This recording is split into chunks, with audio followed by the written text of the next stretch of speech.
नमस्कार, आप देख रहे हैं आरजेडी न्यूज़। मैं हूं योगेश चक्रवर्ती। आरजेडी सुप्रीमो लालू प्रसाद यादव ने 5वें चरण की वोटिंग से पहले देश की जनता को, बिहार की जनता को एक बार फिर सचेत किया है। उन्होंने एक्स पर लिखा है कि संविधान खतरे में है, और संविधान खतरे में है तो लोकतंत्र खतरे में है, आपका आरक्षण खतरे में है। यही नहीं, आपकी नागरिकता भी खतरे में है। आप देश के एक सामान्य नागरिक नहीं रह जाएंगे। संभवतः उनका इशारा वोट देने के अधिकार की ओर है। तो लालू प्रसाद यादव के इस टिप्पणी पर बीजेपी की बेचैनी बढ़ गई है, और बीजेपी के तमाम बड़े नेता ने उन पर जोरदार हमला किया है।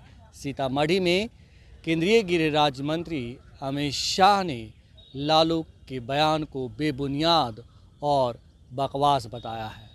तो बिहार की सियासत एक बार फिर आरक्षण पर गर्म हो गई है। हमारे साथ सीनियर जर्नलिस्ट संतोष कुमार जी हैं। समझते हैं कि आखिर क्या वजह है कि लालू प्रसाद यादव देश की जनता को, बिहार की जनता को संविधान, आरक्षण और नागरिकता को लेकर के सचेत कर रहे हैं। संतोष जी। देखिए, आग लगती है तभी धुआं उठता है, बगैर आग के धुआं नहीं उठता कहीं से, चिंगारी थोड़ी लगती है। और ये आरक्षण समाप्त करने की बात या संविधान खतरे में है, संविधान में बदलाव की बात, जब से भारतीय जनता पार्टी ने 400 पार का नारा दिया तभी से चर्चा में आ गए। और भारतीय जनता पार्टी के कई नेताओं में इसकी चर्चा भी की। गया में मंत्री प्रेम कुमार के सामने भाजपा कार्यकर्ता ने चर्चा की, भाई 400 सीट भाजपा को जिताना है, तभी संविधान में बदलाव हो सकता है। इसके अलावा कई जगह पे सांसदों या विधायकों या कार्यकर्ताओं ने इसकी चर्चा की कि भाई मोदी जी को 400 सीट देना है, तभी संविधान बदला जा सकता है। और ये चर्चा आम है आज कि भाई आरक्षण समाप्त हो जाएगा, संविधान खतरे में है, मतलब चाइना और रूस की तरह यहाँ तंत्र स्थापित हो जाएगा। मतलब एक तरह से हिडन एजेंडा है आरएसएस का ही। तो आरएसएस का जो हिडन एजेंडा है वो लागू हो रहा है। आपने देखा होगा 10 वर्षों में हिडन एजेंडा जो भी है धीरे धीरे लागू हो रहा है। और आरक्षण समाप्त करने की बात जो कही जा रही है उसमें काफ़ी हद तक सच्चाई भी है। आपने देखा होगा कि 10 वर्षों में आरक्षण से किसको फ़ायदा है? आरक्षण तो तभी ना है भाई, या तो एमपी एमएलए या नौकरियों में आरक्षण है, बाकी तो कहीं पे आरक्षण तो है नहीं जी।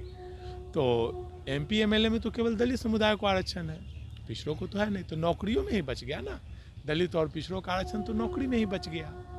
और आप देखते होंगे कि पिछले 10 वर्षों में नौकरियों को धीरे धीरे समाप्त कर किया जा रहा है। रेलवे में पहले हर वर्ष वैकेंसी निकलती थी, अब तो लगता है कि रेलवे की वैकेंसी ही बंद हो गई है।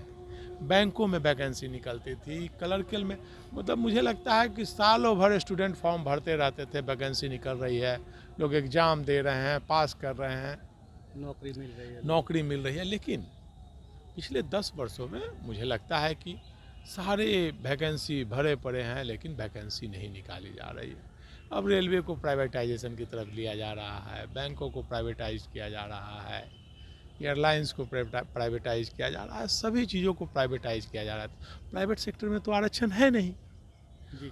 तो अप्रत्यक्ष रूप से देखा जाए तो आरक्षण हम लोगों का 50% समाप्त हो चुका है, जिसकी लोगों को जानकारी नहीं है। ना दलित समुदाय को लोगों को जानकारी है, ना पिछड़े वर्ग के लोगों को जानकारी है इसकी। लोग तो अभी बस बोला जाता है कि फील गुड है, हिंदू मुस्लिम है, देशभक्ति है, इसी में लोग डूबे हुए हैं कि भाई देश का जज्बा है, देशभक्ति का जज्बा जगा दो, मतलब हिंदू मुस्लिम कर दो, आरक्षण तुम्हारा ले लेगा। लेकिन सच्चाई ये है, इसके तह में अगर जाया जाए तो सारी वैकेंसियाँ धीरे धीरे बंद होती जा रही है।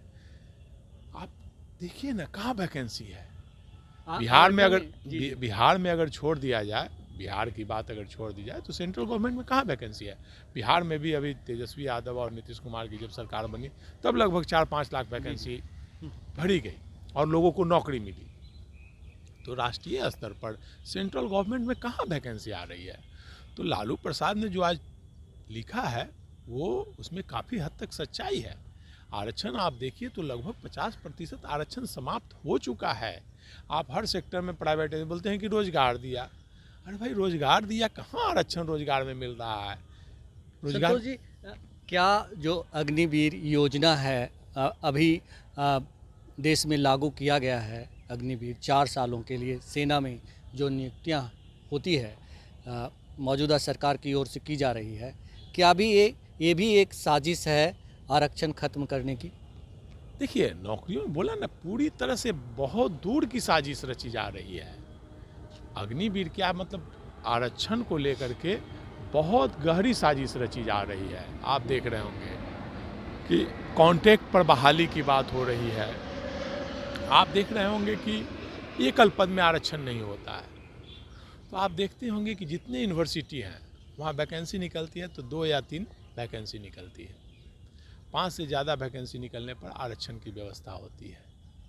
तो एक पद के लिए हमेशा देखिएगा कि हर 2 महीना 3 महीना पर एक पद के लिए वैकेंसी निकलेगी और उसको भर दिया जाएगा। जो वहाँ रहेंगे वही इंटरनल भर दिया जाता है।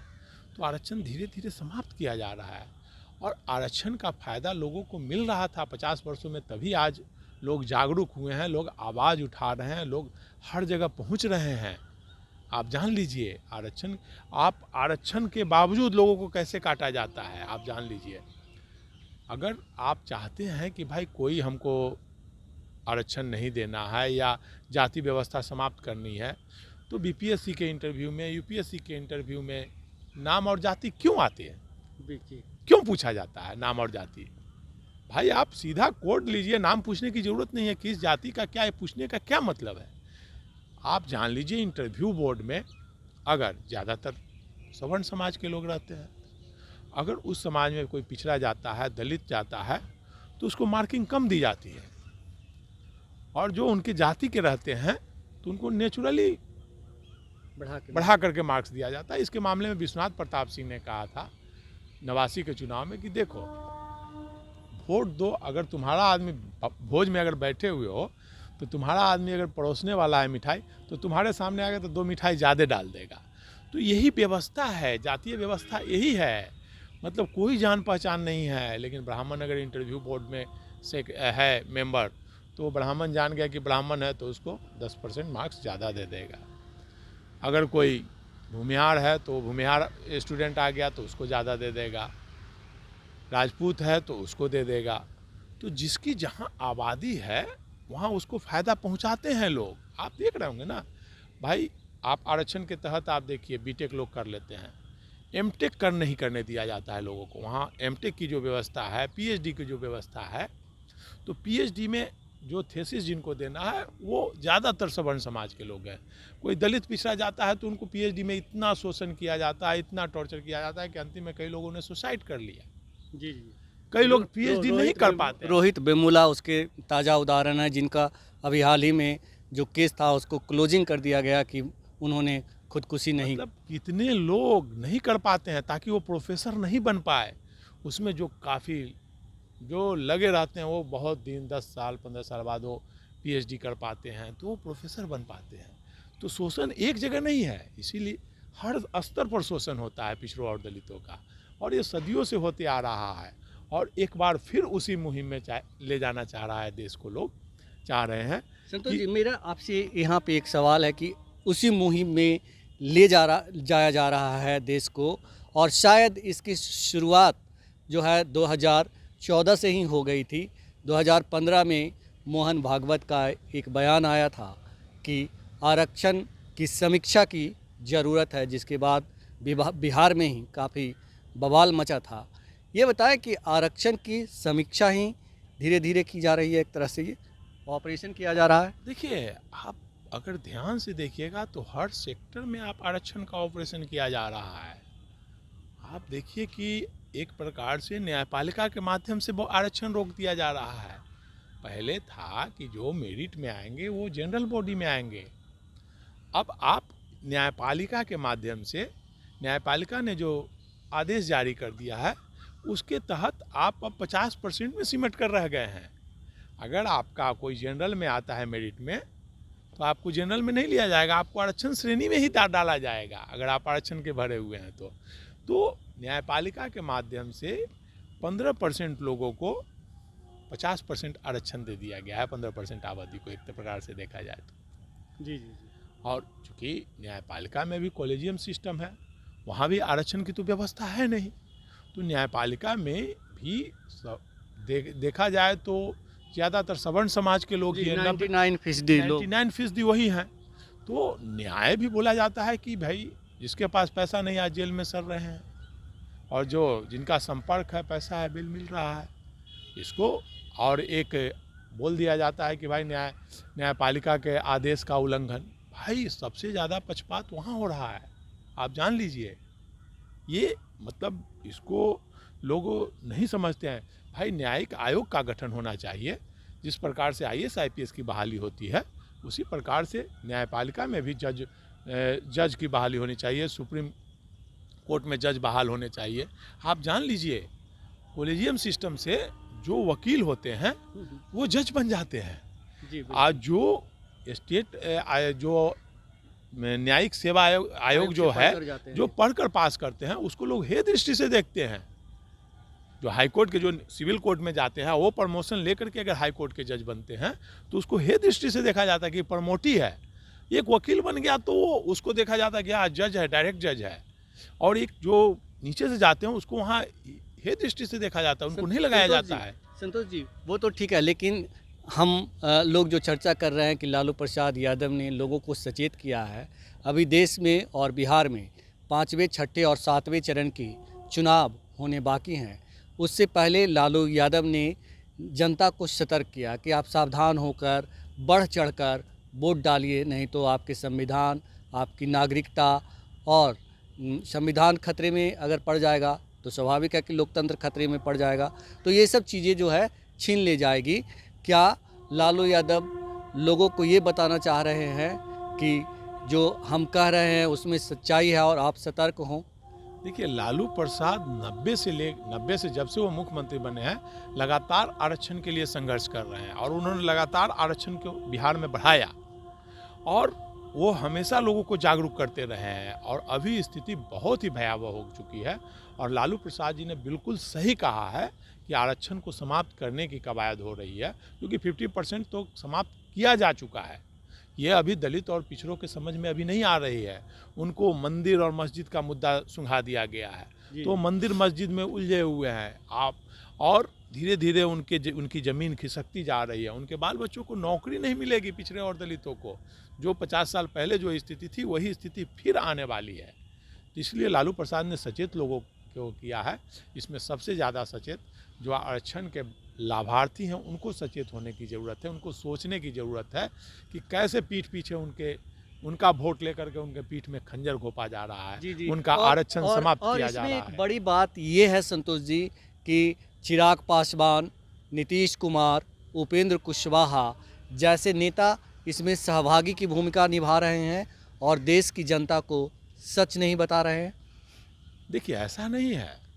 जब सत्ता से बाहर थे तो नीतीश कुमार भी यही बात कर रहे थे कि संविधान खतरे में, वो आरक्षण समाप्त कर देंगे। उपेंद्र कुशवाहा भी बाहर थे तो वो भी यही बात बोल रहे थे। चिराग पासवान का जब घर छीना गया था तो वो भी इस लाइन पे जा रहे थे। लेकिन आज सबको कुर्सी प्यारी हो गई है। बोले कुर्सी के लिए लोग कुछ भी कर सकते हैं। जैसे आज़ादी के समय लोग सत्ता के लिए, छोटे छोटे राजा रजवाड़ों ने मतलब अपनी गद्दी बचाने के लिए देश को गुलामी की जंजीर में झोंक दिया था, बांध दिया था। अपनी सत्ता के लिए अंग्रेज़ों से दोस्ती करके देश को गुलामी के राह पर ले गए थे। तो वही स्थिति आज फिर होते जा रही है कि लोग सत्ता के लिए, सत्ता हथियाने के लिए, एक सांसद बनने के लिए, मंत्री बनने के लिए, अपनी कुर्सी बचाने के लिए लोग देश को फिर से गुलामी की ओर ले जा रहे हैं। आरक्षण को समाप्त करने की व्यवस्था की जा रही है, संविधान को समाप्त करने की व्यवस्था की जा रही है। तो इसमें नीतीश कुमार को भी सतर्क होने की ज़रूरत है, उपेंद्र कुशवाहा जी को भी सतर्क होने की ज़रूरत है, चिराग पासवान जी को भी सतर्क होने की ज़रूरत है, और देश के तमाम पिछड़े और दलित जो हैं उनको सचेत होने की ज़रूरत है। यह एक सवाल मेरे मन में और उमड़ घुमड़ रहा है संतोष जी कि जो देश की जनता है, दलित और अति पिछड़ा समाज के जो लोग हैं, उनमें भी बहुत बड़ी संख्या आज पढ़े लिखे लोगों की है। आखिर वो लोग इसके खिलाफ आवाज़ क्यों नहीं उठा रहे? वो लोग सामने आकर अपने समाज को क्यों नहीं जागरूक कर रहे? सच क्यों नहीं बता रहे? देखिए, डर सबसे बड़ी बात है, डर। और अब देख रहे हैं ना, आवाज़ उठाने वाले हेमंत सोरेन मुख्यमंत्री थे, उनको जेल में डाल दिया गया। केजरीवाल मुख्यमंत्री थे, उनको जेल में डाल दिया गया। सुधीर कुमार आईएएस अधिकारी थे, दलित वर्ग से आते थे, उनको जेल में डाल दिया गया। तो जो भी इस मुद्दे पर आवाज़ उठाने का प्रयास करता है, उनको डरा के धमका के जेल में डाल दिया जाता है, उनको टॉर्चर किया जाता है। कोई जॉब कर रहा है तो उनके जो सीनियर है वहाँ टॉर्चर करते हैं, मतलब उनको इस तरह से न्यायपालिका में उनका पक्ष रख दिया जाता है, इस तरह से कि न्यायपालिका से भी उनको सज़ा हो जाती है। तो ये तंत्र बहुत है, जो तंत्र इतना गहरा बना हुआ है, जो आरक्षण विरोधियों का जो तंत्र है इतना गहरा है, इतनी गहरी साजिश होती है जो लोग समझ नहीं पाते हैं। जो समझते हैं भी वो डर से बोल नहीं पाते हैं। आप जान लीजिए, आपको भी जेल भेज दिया जा सकता है भाई, न्यायपालिका का उल्लंघन का मामला डाल करके सरकार के खिलाफ आप साजिश रचते हैं, ये करके आपको भी जेल में डाल दिया जा सकता है, हमको भी जेल में डाल दिया जा सकता है। तो इस डर से लोग नहीं बोलते हैं। आप मीडिया में ही ले लीजिए ना, मीडिया में कितने लोग हैं? 90% पर 2-3 जातियों का कब्जा है, 10% में सारी जातियां हैं, 90% सवर्णों का कब्जा है मीडिया में।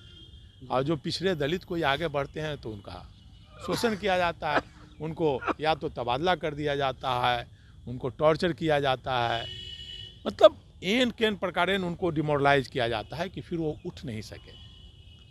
आप जानते हैं, मतलब मीडिया में भी है कि भाई कोई उसके समाज का हेड बन गया तो उसको तुरंत एडिटर बना दिया, मतलब जो जूनियर है उसको एडिटर बना। बहुत भयावह स्थिति है। तो यही है आरक्षण की व्यवस्था, जो समाप्त करने की व्यवस्था है। अरे भाई, मंदिरों में 50 साल से आरक्षण है, लागू है, वही बैठते हैं क्या है? जिसको कि संस्कृत का श्लोक ठीक से नहीं पता वही पुजारी बनते हैं। तो फिर एक राम मंदिर धर्म के आड़ में, धर्म के नाम पर मानसिक गुलाम बना करके आपके आरक्षण को समाप्त करने की दवा कवायद। राम मंदिर नहीं संतोष जी, अभी आज अमित शाह ने जानकी मंदिर बनाने का भी ऐलान कर दिया है। भव्य जानकी मंदिर बनेगा और उन्होंने साथ में लालू प्रसाद को करारा जवाब भी दिया है आरक्षण को लेकर के कि ये देश की जनता को गुमराह कर रहा है। देखिए, भाजपा को मंदिर मस्जिद से कुछ नहीं, केवल वोट की राजनीति उसकी है। पहले राम मंदिर पहले से था कि भाई विधानसभा चुनाव से पहले जानकी मंदिर का भव्य उसी तरह से नाटक होगा, और लोगों को तो जो पढ़े लिखे वर्ग नहीं है वो धर्म और में आस्था रखते हैं, मंदिर मस्जिद में आस्था रखते हैं। अगर एजुकेशन हो जाएगा तो धर्म और मंदिर मस्जिद से दूर भागेंगे। इसीलिए आप देख रहे होंगे कि शिक्षा व्यवस्था को समाप्त करके मंदिर और मस्जिद की बात की जा रही है, राम मंदिर की बात की जा रही है, जानकी मंदिर की बात की जा रही है।